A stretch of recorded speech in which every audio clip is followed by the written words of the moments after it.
As a marketer, do you ever have that wave of anxiety come over you as you wonder whether those leads you're delivering are actually turning into revenue?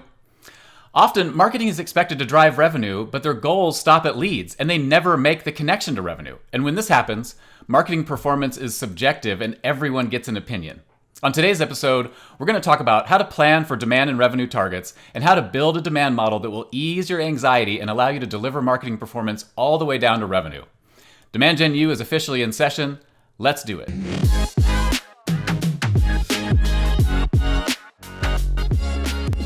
So, Jason, this has been one of our best performing pieces of content. So I feel no shame in running this back again because for people who have not seen this before, it is still as relevant as ever. And I think the biggest thing is we've learned a bit on how our model has evolved over time, and there's more that we can share.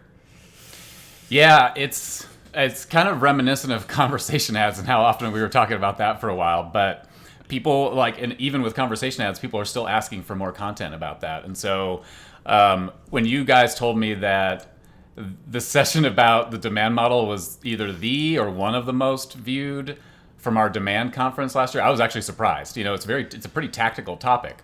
But maybe it's because it's so tactical that literally you could walk away from this and go build a demand model when you're done. And so I don't know, but people want it, we'll give it to them.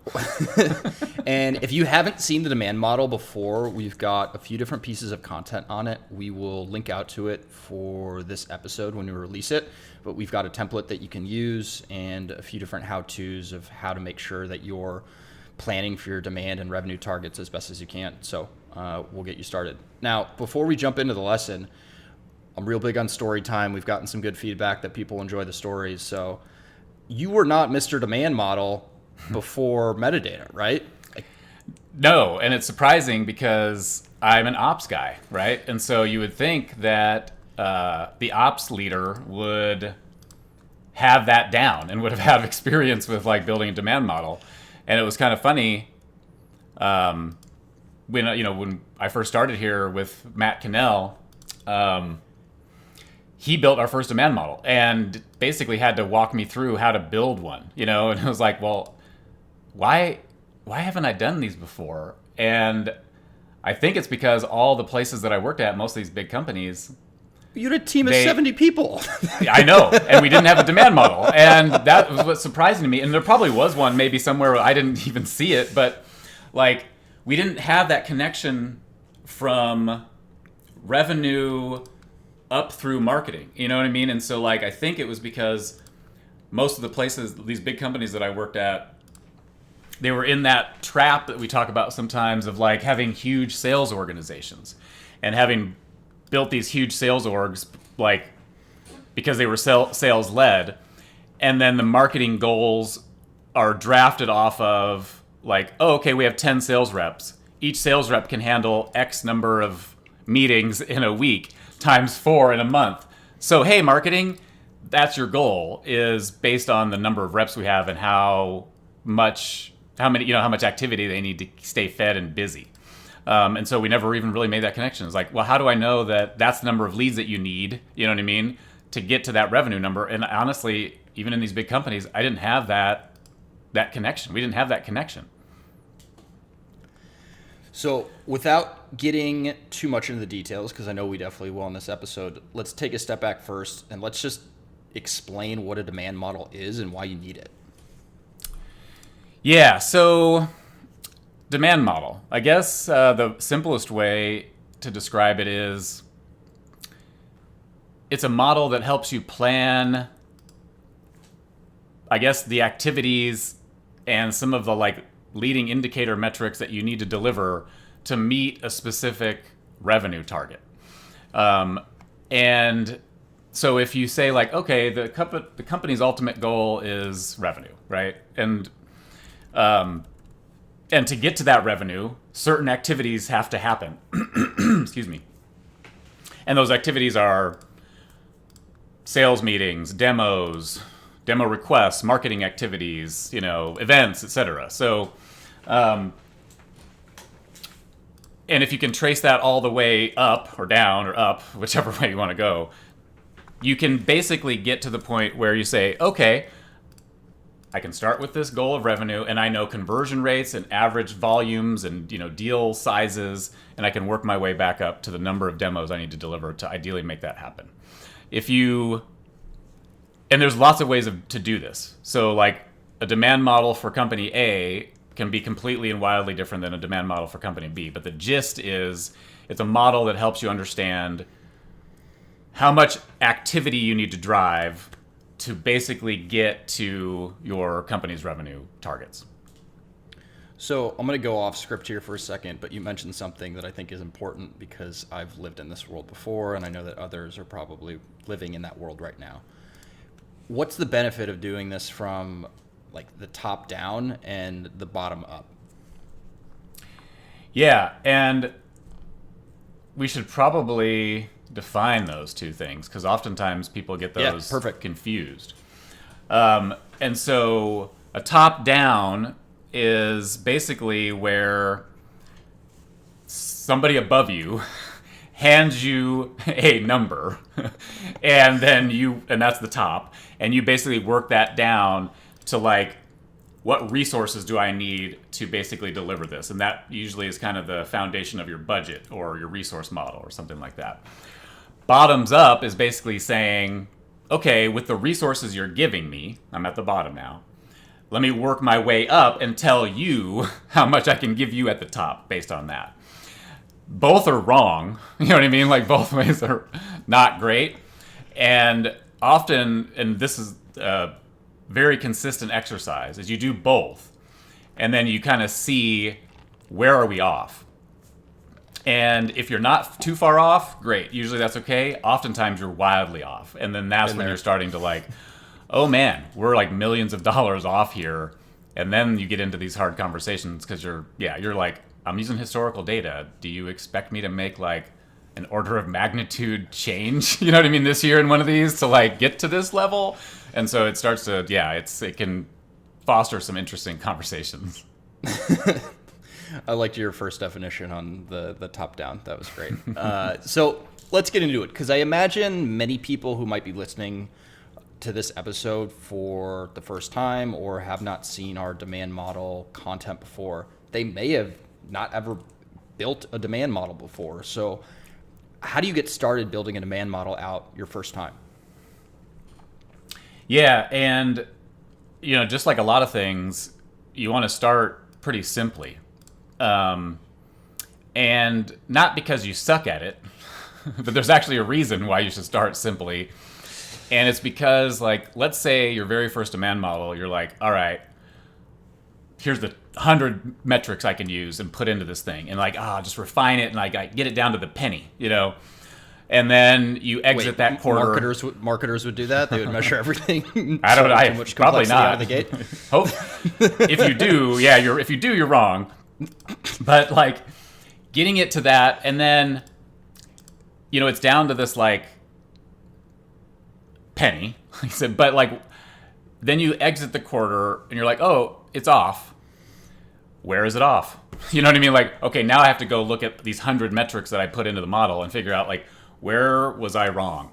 Whereas if you start more simply, like 5 metrics and 2 conversion rates or something like that, then it's pretty easy. It's like, and you start with these like big blunt instrument KPIs. Then at the end of the quarter, you're like, okay, we were off in this area. Let me go in there, figure out where it was. And then now let me add maybe a couple of other data points in there into the model that can correct for where we were off last quarter. And also, because a lot of times when if you don't have a demand model and you're just starting to build one, you're going to realize like, oh, a lot of these inputs are wrong. You know what I mean? Or like they're dirty and I can't quite use them. And so that's another reason why you don't want to, because if you use dirty data in your model, God help you. You're not. I mean, if you use dirty data in the model, you're not gonna end up where you want to be. And so yeah. So I'll let you get back on your dirty data soapbox in a little bit, but I've got our demand model template up, and I'm looking at our show notes right now, and I think we've got about 11 different inputs for our demand model. But in order to start simple, there's really 5 big inputs that you need. So Can you walk me through what those inputs are? Now I have to guess which 5 you're thinking. All right. Well, let's quiz you. No. Well, I'm already off. There's Let me 6. think. So, and hold I'm on. trying to think For the back to my record- first. For the record, Jason wrote this outline, so this is even better. But all right, you're I being did. quizzed. I'm trying to think back. Okay, the most basic model. You need goals first, right? So you need to know where you're going. So that we'll just assume that's not data inputs. I mean, they really are. Correct. Let's say you know your goals. You know your goals. That's not historical data. This is the historical kind of data that you need. So I know my goals, and those are based in revenue. Great. Well, the first thing I need to do is I need to knock that revenue down to some kind of count of something that needs to happen, right? Well, when does revenue occur? When an opportunity happens. So to get to the number of opportunities, I need to know my ASP. So that's the first one. Check. Cool. So average selling price, and I can divide that into my revenue needs, and then that gives me the number of opportunities. Now, what happens before an opportunity? Well, usually meetings and stuff like that. So I need to know my close rate. So like. Check. Okay. Cool. Because that's a percentage. Like, okay, if I need 10 opportunities divided by the conversion rate, then it's going to tell me the number of maybe meetings, probably. Like if I've got a meeting to opportunity or a demo meeting to opportunity conversion rate. Cool. Okay, so now I know the number of meetings that I need to have. So before a meeting is a demo request, probably. And so to get to the demo request, I need my conversion rate from demo request to meeting had, probably. I mean, you could go meeting booked, but meeting had is probably better. Check. So that's the other one I need. Okay, cool. The demo to meeting rate.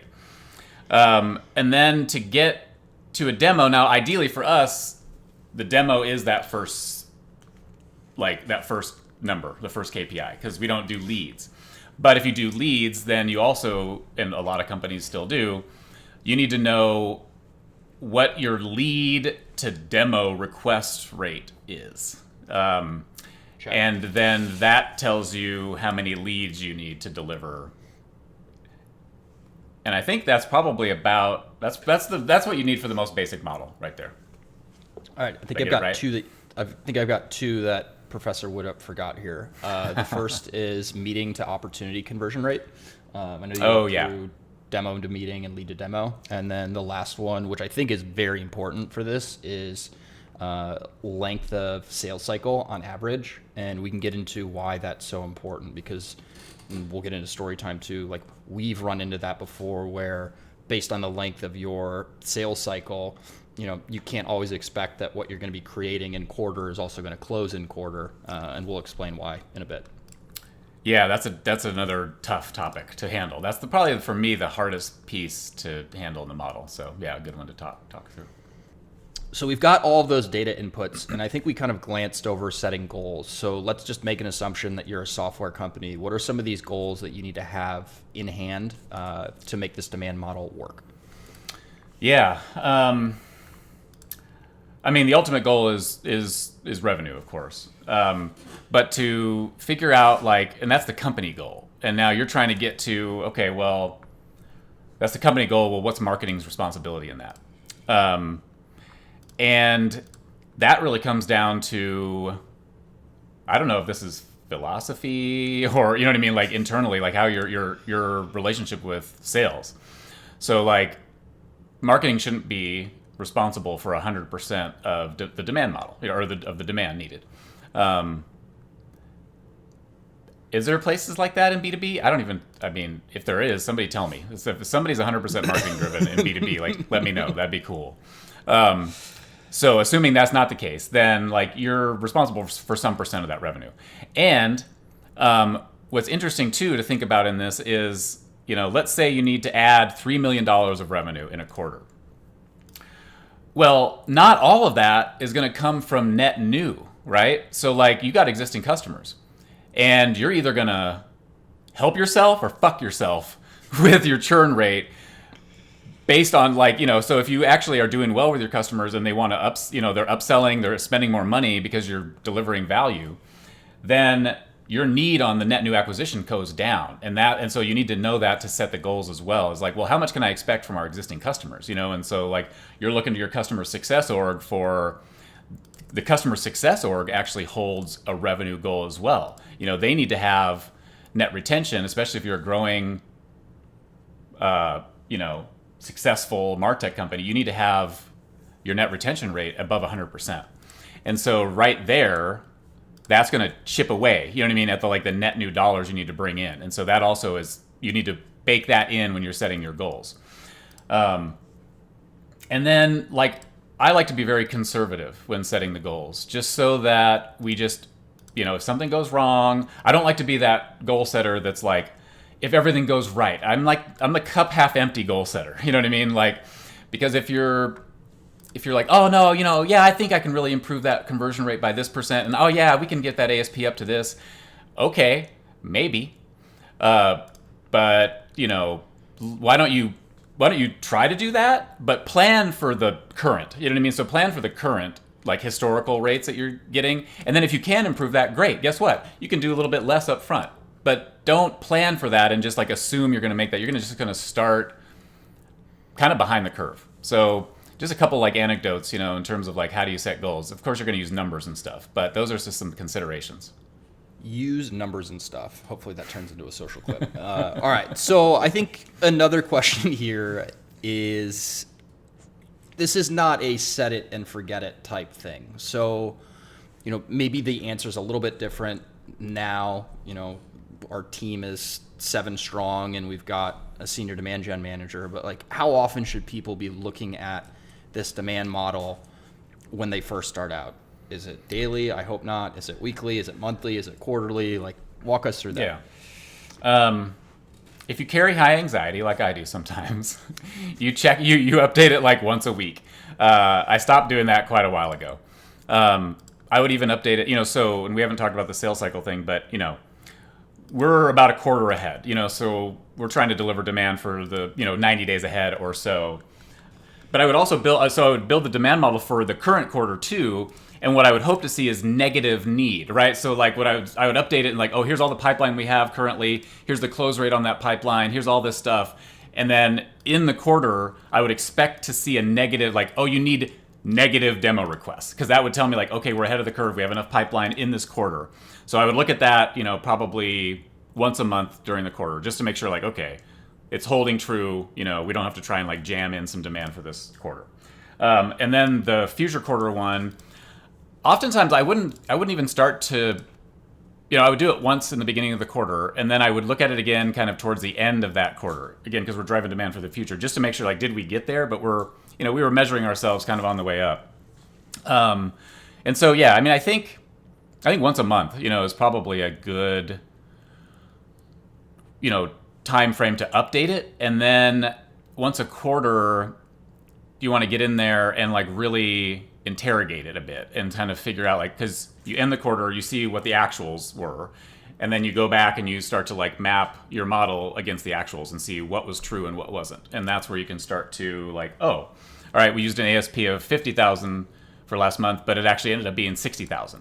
Sweet, you know what I mean? So then maybe this quarter, if we think that can hold, we can plan for that, and we'll need less activity beneath that, you know what I mean? Because the ASP just went up. And man, we did actually live through that, and that was one of the biggest changes to our demand model in terms of the need for marketing. And I loved it. I was like, whoa, God, whatever we can do to increase the ASP is such a benefit, because it just trickles down, right? Because every time from that ASP down, you're losing people in that conversion rate. So the higher that is, the more people you can either lose or put fewer people in the in that top of the funnel. Yeah. So I would say updating the demand model is easy or easier, but it's only as good as the data in it. And I know there have been times, we love our sales team. We have a great relationship with our sales team, but there have been times where you've had to crack the whip and say, hey, I need to know how much demand we need to generate for the next quarter. go clean up your opportunities and stop using the next quarter as a parking lot. So you're shaking your head because I know that you've had to do that a fair amount. It hurts because it's true. We are not the only marketers who have had to do this. So how would you coach other people who need to do the same thing? Well, first, have a good relationship with your sales reps so that you can kind of lay that hammer down and they know, like, okay, they know when there's, when you actually need something to happen. So, like, don't cry wolf with your sales team when you don't actually need it. So I guess that's the first piece. Explain why you need it. Hey, guys, guess what? I'm delivering 70% of your revenue. If you want me to keep doing that, you have to give me accurate data. You know what I mean? Because if your pipeline is inflated next quarter, guess what I'm going to do? I'm going to say, hey, you got plenty of pipeline. What's wrong with you? Why can't you close that? I'm going to deliver demand that'll, like, incrementally increase that. We're not mentioning the exact person who this is, even though we're thinking about the same person, and I love him. But how do you get people to clean up their pipeline? So you ask nicely, then they don't do it. Then you lay the hammer down, and most do it. And then you still have some stragglers. And so I just do as best I can. Like, hey, guys, do this. And then I actually go in and I clean it out myself. So I don't actually go into the opportunities themselves, but if I'm planning, I'll download the whole thing. And then I'll go in and I'll just put some rules in. Okay, if the opportunity is older than 7,000 days, I'm just kidding, but if the opportunity is older than X number of days, just don't even include it. And then I can go through, and right now, because of our size, I kind of know there's certain reps that I know use this as a parking lot. So I'm just going to wipe those out. And then I look at some of the next step notes, honestly. And then, this is not scalable, obviously. So this is us at our run rate right now, I can do this. But, you need sales pipeline to be as accurate as possible. And, sales reps are a positive bunch of people, right? You have to stay positive in that role. So I think, the pipeline will always be inflated. And I think that's important because they need to stay positive. You know what I mean? You want the glass half full. But, and there can also be just a couple of reps that can actually sour the whole thing too. You know what I mean? You have a couple reps that just do it wrong or not consistently with everybody else. And all of a sudden you've got inflated pipeline, which you don't want either. And so, yeah, it's an interesting one. There's no clear answer, but I think honestly the relationship with sales is an important part. And then I think honestly, oftentimes marketing makes things seem so urgent and so critical. And oftentimes the reps are why? And if that's the case, it's kind of like crying wolf. You don't want to get into that relationship with sales. And so just making sure when something is, you don't make something sound urgent unless it really, really is. So we're going to go off topic again, off script, but it's all related. Let's talk about that for a second, because our head of RevOps, Sam, and us, we're constantly working closely with him. We're using him as the barometer for, hey, when is it time to sound the alarm, instead of getting sales all wound up that marketing said, it's a shit show, when in reality it's not. So kind of walk people through how you work with Sam to pressure check whether or not it's time to, sound the alarms. Yeah, I mean, I think, Sam and I are oftentimes looking at these big numbers, big totals, right? So what's the pipeline number look like for next quarter and 2 quarters out? And honestly, we start with a sniff test. You know what I mean? Does it make sense? You know what I mean? Does it make sense that we could have that much pipeline 2 quarters out from now? And so we really just start with that. And then, it's really, as you mature, you get more intricate and detailed with your reporting. And so at first you're starting out with just the blunt averages. Where is this conversion rate wrong? Or where is this conversion rate off? And but you're looking at everybody together. Well, then as you get more mature, you're okay, this conversion rate's off.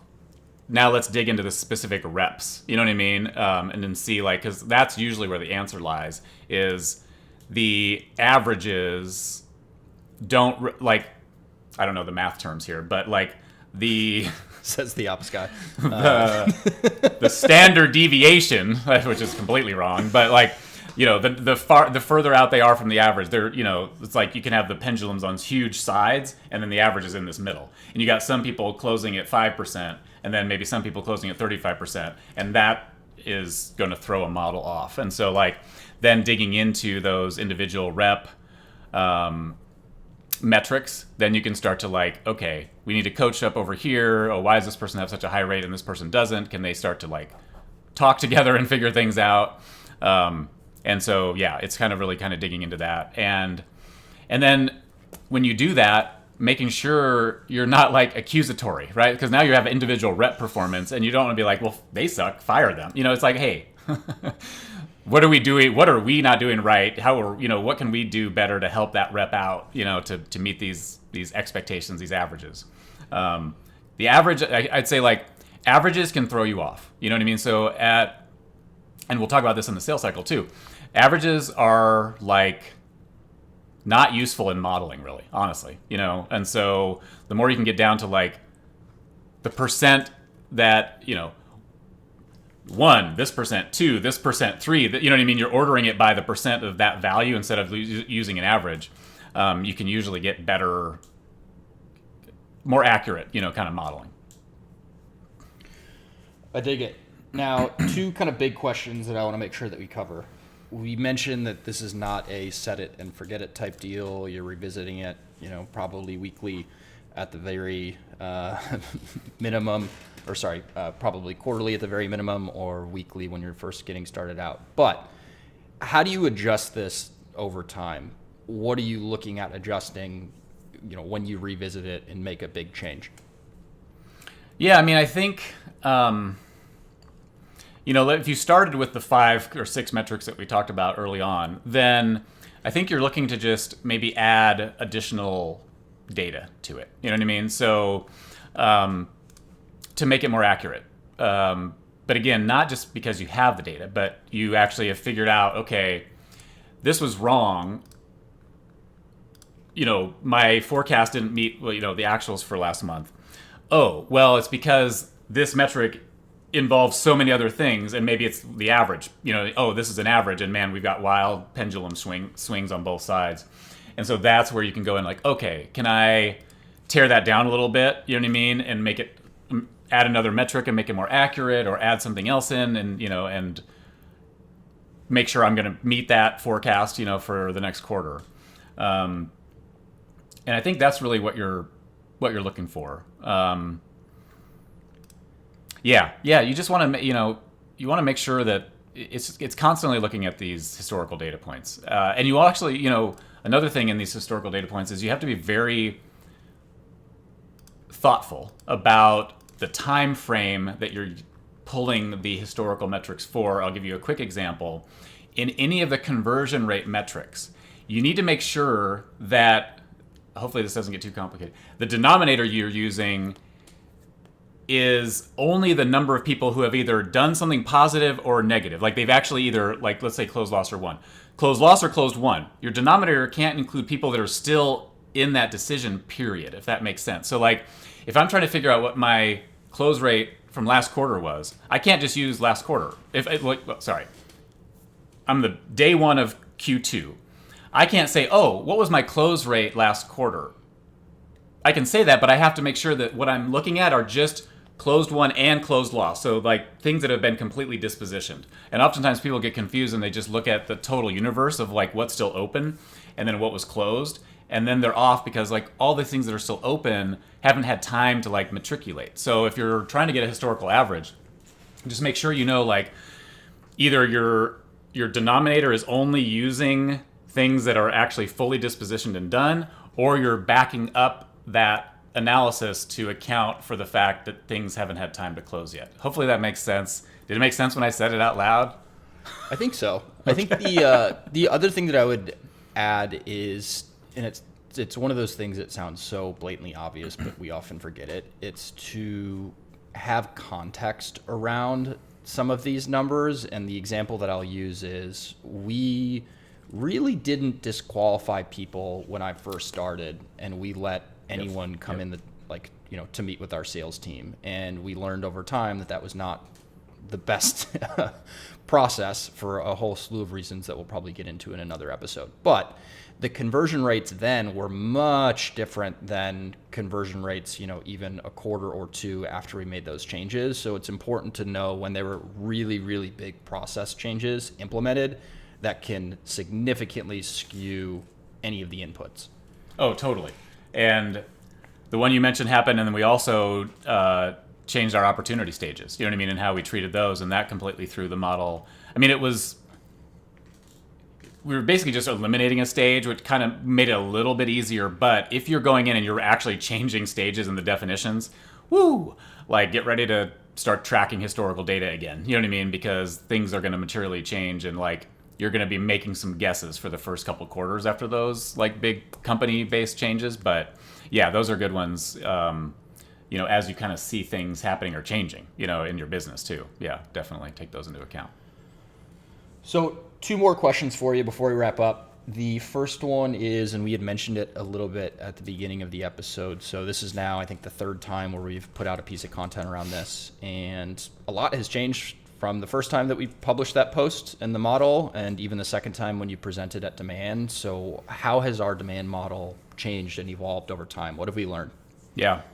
It's a good question. So, our demand model got pretty sophisticated to the point where I was including the amount of pipeline in the current quarter that is forecasted to push to next quarter, how much pipeline we have in there, what our sales cycles are. I had all this stuff in there. And, what's interesting is like the end part was accurate, but like a lot of these metrics were off, you know what I mean? But it ended up like almost like pipeline weighting. You know what I mean? You end up like at the end of the day, you still made your goals, but some of these were off, some of these were higher, some were lower. And so like just basically changing the, like making sure that you're looking at it, you're okay to change it. I don't know. Like, yeah, I don't think I answered the question though. I'm looking at the tabs here, so I'll probably take a shot at it. I think what we've been doing is we've been looking at the new business versus renewals, I think, much more granularly, and accounting for that because we're on the hook for, a new business revenue and pipeline contribution. So just making sure that that's completely separated out. I think we've gotten really good at evaluating different churn estimates, some being worst case scenario, some being best case scenario. And like we mentioned earlier, it's really good to have both views of if it goes really well, this is what we're looking at. And if it goes completely off the rails, this is what we're looking at. And then I think the other time that we've been looking at, or other thing that we've been looking at is we've been growing our sales team so much, and we'll continue to grow over the next 9 months of just ramp time of when those reps are fully contributing to their quota or just getting ramped up, and accounting for the fact that some reps have been at Metadata longer, know how to sell Metadata like more than others, and some are just getting acclimated. So it's just adding more complexity and accounting for that. Yeah, and as you're growing, yeah, that's where, we were talking about the individual rep, you know what I mean? And that's hard to model. You know what I mean? You've got new reps, and you've got more new reps than seasoned reps for a while. And yeah, and that's difficult. And I think what we were talking about and kind of getting to is we've changed the way we're looking at it now. You know what I mean? And so like we don't get as intricate in that model anymore because we've had such consistency for the last year and a half in that model that now we're just actually planning based on a pipeline coverage. And that's what a lot of companies do. We're there now where we basically take the basics like, okay, here's the revenue goal for the company, here's the % that needs to be delivered for marketing, and then we know, because that close rate is so consistent over time, that we just say, okay, great, this is the amount of revenue we need, this is the close rate, so this is the pipeline we need to deliver. And we just have a pipeline coverage. And then we account for the timing. So one of the things that we use, is that sales cycle. And the average is helpful, but it's only helpful in terms of like the blocking and like the big planning blocks. So like if I know that my average sales cycle is 90 days, great, I'm a quarter ahead. So I need to know like on average, I need to be planning for demand out 1 quarter ahead. 180 days, great, 2 quarters ahead. But what we've realized is the better, more accurate metric to use is this like the % that close within a certain time frame. And so if I'm in the beginning of Q1 and I'm planning for demand in Q2, I have 180 days, right? It's till the end of Q2.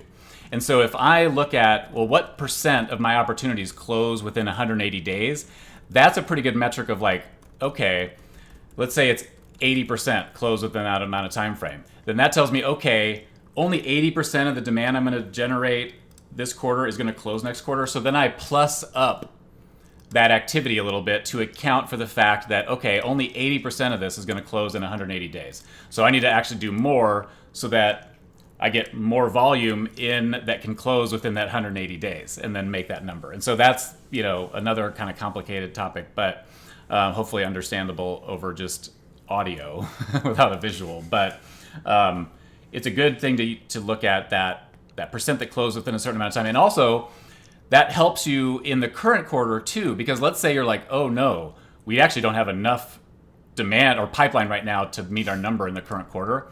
Well, guess what you can do? Oh, hey, I know that 20% of our opportunities close within 30 days. So I'm going to try, you know what I mean? So then you can use that to say like, okay, there's actually a chance I can deliver some demand this quarter and have it close this quarter too. I dig it. Now we're coming up in here on some time, but I'm going to trigger you for a second. So final question. I don't have historical data. What do I do to build a demand model? Oh boy. Told you. Yeah. If you don't have historical data, or more likely it's probably like you think you have it, but it's not accurate. I guess the first thing would be like, don't do a demand model then. Because it's going to be wrong. And then, like I said earlier, you're going to throw yourself off, and you're either going to plan way too high or way too low, and you're not going to really hit what you need. So fix it first. So like if you're questioning your historical data, like just fix that first, and then see if like, is there a way to fix like some of the historical data so that you can at least like start to plan, or is it something where, wow, we weren't even tracking this, and so now we got to start tracking it. But it's more likely that you've been tracking it, but like your reports are wrong, or you know what I mean? It's like you're just not looking at it right. So it's more likely that you're tracking what you need, but maybe you just don't have the right reports to look at. One thing that can absolutely throw that off, though, in the historical data is inconsistent sales rep. Performance is the wrong word, but like process. Yeah, that's the right word. So let's say you have stage definitions, but they're really loose and the reps all consider them differently, right? And so like one rep has these BANT criteria and creates an op. The other one has the same BANT and doesn't. You know what I mean? Because they're not exactly, either the process isn't clear or et cetera. And so that can really throw you off.